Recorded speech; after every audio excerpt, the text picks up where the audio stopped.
Sebuah peti berkalung bendera dwi warna diturunkan dari pesawat Garuda Indonesia. Di dalamnya terbaring jasad seorang tokoh yang berjasa bagi Republik, tapi mengalami banyak tragedi dalam kehidupannya. Ia adalah Sultan Syahrir. Gini, jadi waktu Papa meninggal dunia, berita langsung diberikan ke Jakarta. Saat itu langsung disampaikan kepada Presiden Soekarno, dan Presiden Soekarno langsung mengeluarkan SK pengangkatan pahlawan nasional. Pada waktu kita di Amsterdam, itu penyambutan sudah kenegaraan. Dan yang memberikan pidato saat itu adalah Herman Horn, dulu lawan boleh dikatakan lawan dalam perundingannya, teman dalam perundingan waktu Linggajati itu. Dia memberikan kata sambutan pada waktu kita di Schiphol di Amsterdam, itu sudah bersifat kenegaraan. Jadi semuanya itu udah dengan bendera merah putih gitu. Ya mungkin saya juga nggak pernah tanya sama Pak Soekarno gitu, kenapa bisa terjadi perubahan yang begitu drastis, berangkat sebagai tahanan politik dan pulang sudah sebagai pahlawan nasional. Gitu. Saya yakin sekali gitu pada saat itu Soekarno tidak tentunya sadar dan tidak bisa menyampingkan fakta bahwa mereka memang bersama-sama berjuang. Kisah kehidupan Sultan Syahrir berawal di Padang Panjang, Sumatera Barat.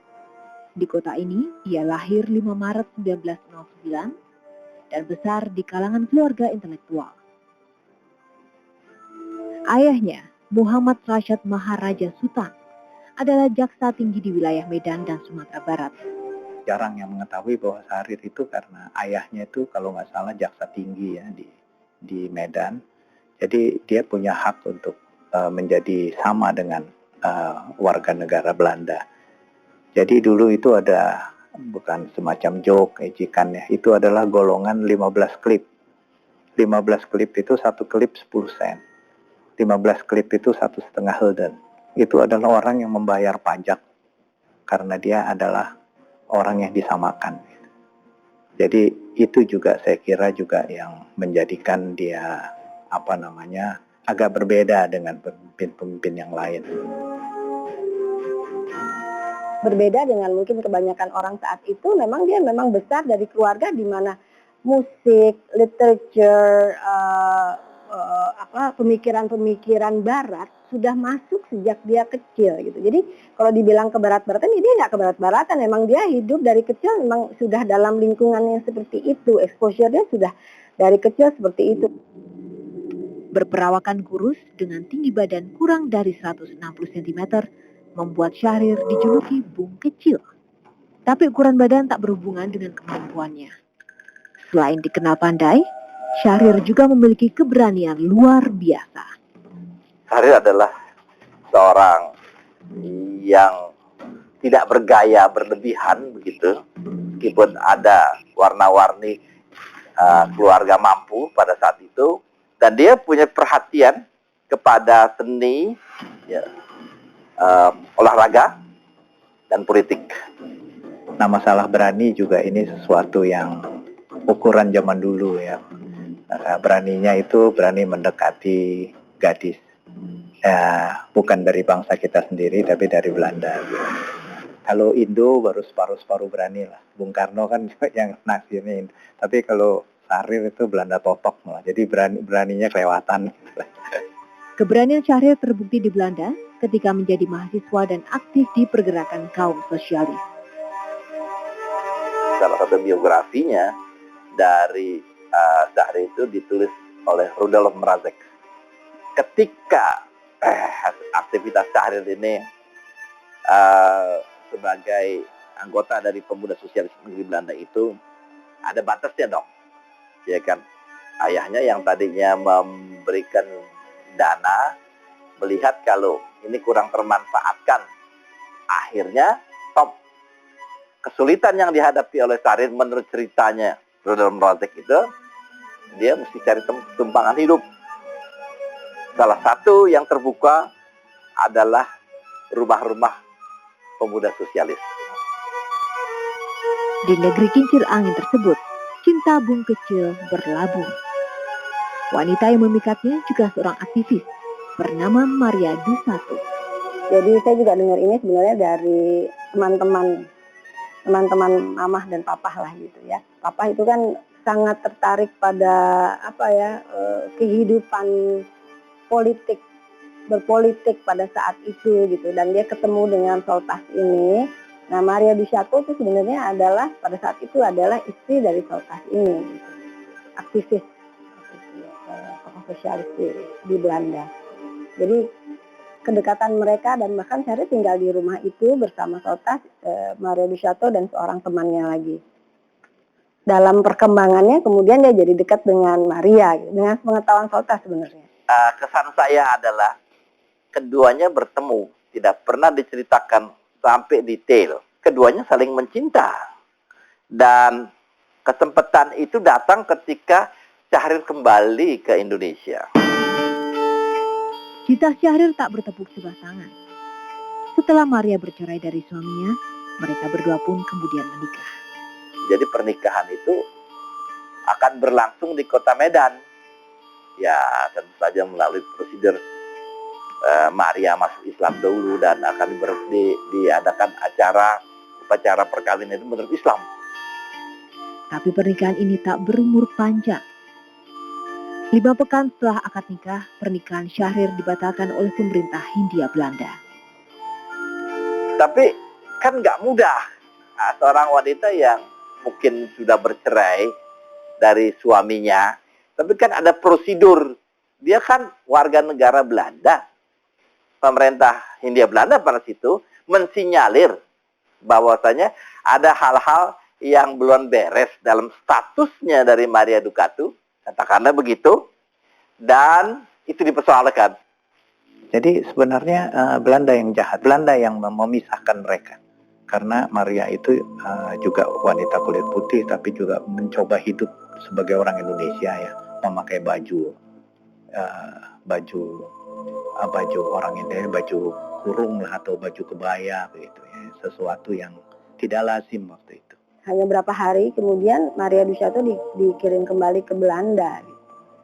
Dan nggak pernah ketemu lagi dengan Papah gitu. Karena setelah itu Papah disebut dengan Pendidikan Nasional Indonesia, kemudian ditahan di Cipinang, setelah Cipinang kemudian dibuang ke Digul, setelah dibuang ke Digul dibuang ke Pulau Banda selama 6 tahun dari 36 sampai 42, kemudian Jepang masuk.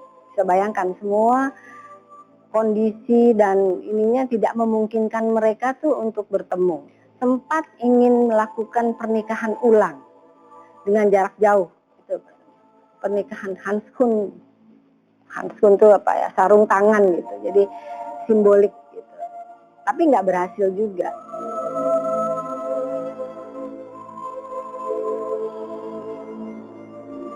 Surprise itu menjadi nggak surprise gitu. Justru menjadi agak agak tegang gitu. The rebirth of the Orient also affected us. At the end of the 19th century, we began to regain our soul and gave birth to a national movement which aimed at freedom from Dutch colonial rule. Indonesia sudah 2 tahun merdeka ketika sebuah pertemuan digagas Perdana Menteri India Jawaharlal Nehru di New Delhi, India. Nehru berniat mempertemukan kawan karibnya Syahrir dengan istrinya yang sudah terpisah selama belasan tahun, Maria Dusato. Syahrir ketika itu sudah menjadi Perdana Menteri Indonesia. Pada waktu ke New Delhi, pada waktu Inter-Asian Relations Conference, Mama ada hadir gitu. Tapi setahu saya pada saat itu Mama belum tahu bahwa Papa itu pernah menikah dengan seorang wanita yang ketemu saat itu dengan Maria Dusato. Menurut ceritanya udah hilang gitu. Rasa itu mungkin dari Papa, sehingga surprise itu menjadi nggak surprise gitu. Justru menjadi agak agak tegang gitu, karena Papa katanya cuma mencium pipi kanan, pipi kiri. Ibunda Upik adalah Siti Wahyunah alias Popi, perempuan yang mendampingi Syahrir sebagai asisten dalam berbagai pertemuan penting. Tapi pada akhirnya, hubungan kerja Syahrir dengan Poppy berubah menjadi asmara. Poppy adalah anaknya Dr. Muhammad Saleh, seorang dokter terkenal di kota Solo. Dia adalah kakaknya dari Pak Toko, Pak Sujatmoko. Ibu Miriam juga adiknya beliau. Kemudian kan Mama masuk ke dalam kehidupan beliau gitu. Memang mulainya dari sebagai sekretaris gitu, kayak waktu perundingan Linggarjati gitu, ada gitu fotonya Mama sedang menyerahkan surat perjanjian Linggarjati itu untuk ditandatangani, ada Papa dan Schermerhorn pada saat itu gitu. Jadi memang sudah ada kedekatan gitu, walaupun belum ada apa-apa gitu. Meski memiliki jabatan bergengsi, upaya Sultan Syahrir mendekati gadis pujaannya terbilang tidak mudah. Satu hal yang harus kita ingat itu Mama tuh dari keluarga Jawa yang boleh dikatakan yang masih mengikuti aturan-aturan feodalisme. Sementara Papa adalah seorang anti-fasis, anti-feodal. Walaupun yang saya juga nggak feodal gitu, tapi dia dalam lingkungan itu, dalam lingkungan keraton pada saat itu. Gitu. Jadi bisa bayangkan gitu, seorang Syahrir gitu ya, masuk dengan gayanya yang seperti itu, yang Sumatera sekali gitu. Dan dia menentang semua feodalisme yang ada kan saat itu. Gitu. Jadi memang Syahrir itu bukan hanya mengaruh Koko, berteman dengan Koko dan cocok gitu, dan sama-sama beranggapan bahwa Indonesia nggak bisa maju kalau terus berpegang pada itu. Kalau Papa dalam hal ini gitu hampir tidak pernah disebut dalam buku-buku sejarah.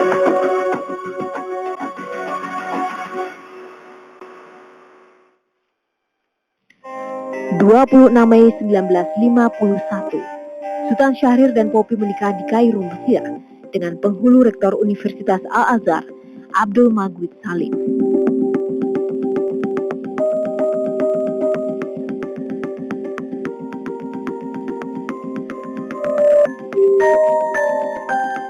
Pasangan ini dikaruniai 2 orang anak, si sulung diberi nama Kriya Arsyah atau Buyung, dan Siti Rabiah Parvati yang kerap disapa Upri.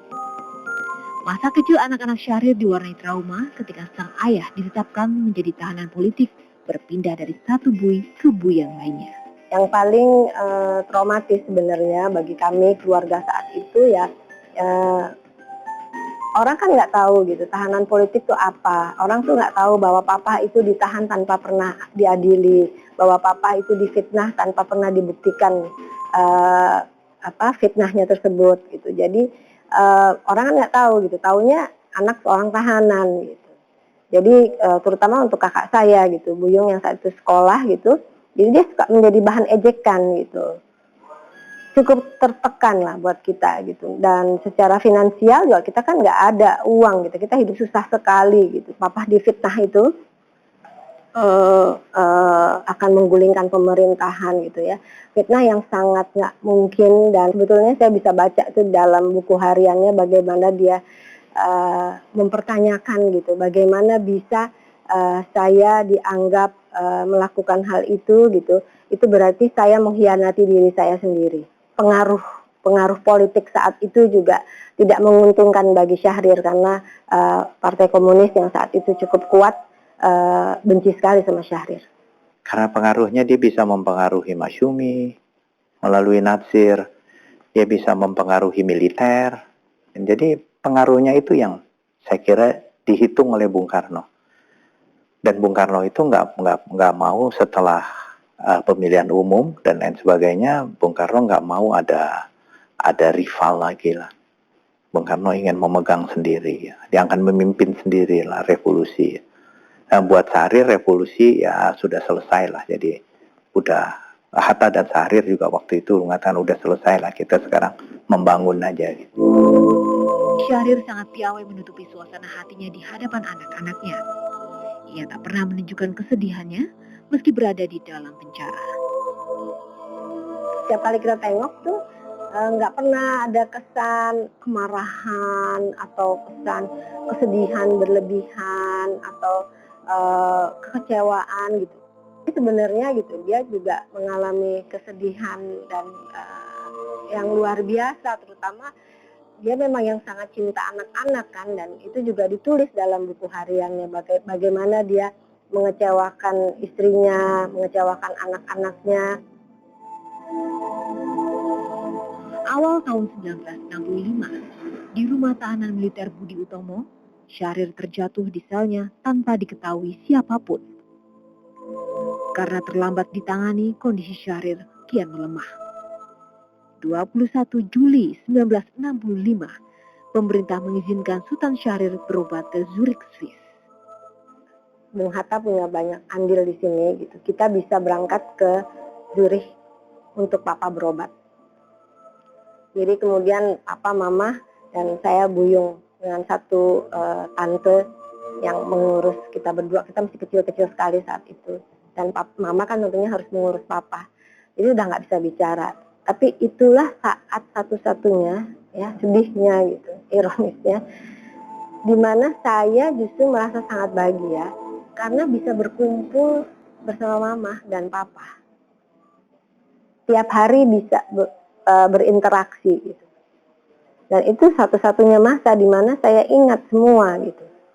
Kejadian-kejadian di sana karena begitu terekam ya, karena kita terus-menerus gitu dalam satu hari gitu.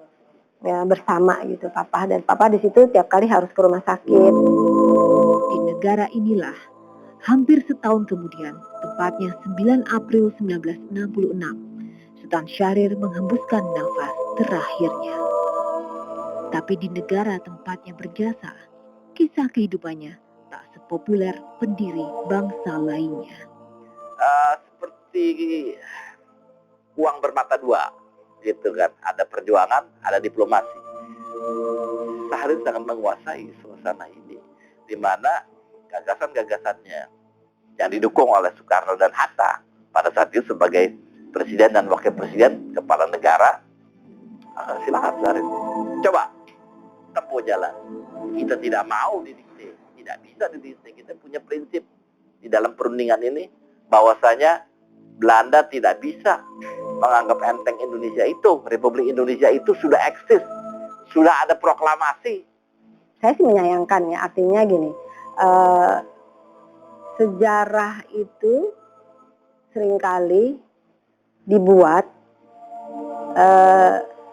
di cater gitu, dibuat sesuai kehendak. Jadi kalau papa dalam hal ini gitu hampir tidak pernah disebut dalam buku-buku sejarah. Dalam buku-buku sejarah paling hanya ada kata, oh Perdana Menteri pertama, oh dia yang memimpin perundingan Linggarjati gitu. Tapi tidak pernah ada pembahasan secara menyeluruh gitu. Apa sih yang dia lakukan dalam perundingan Linggarjati ini?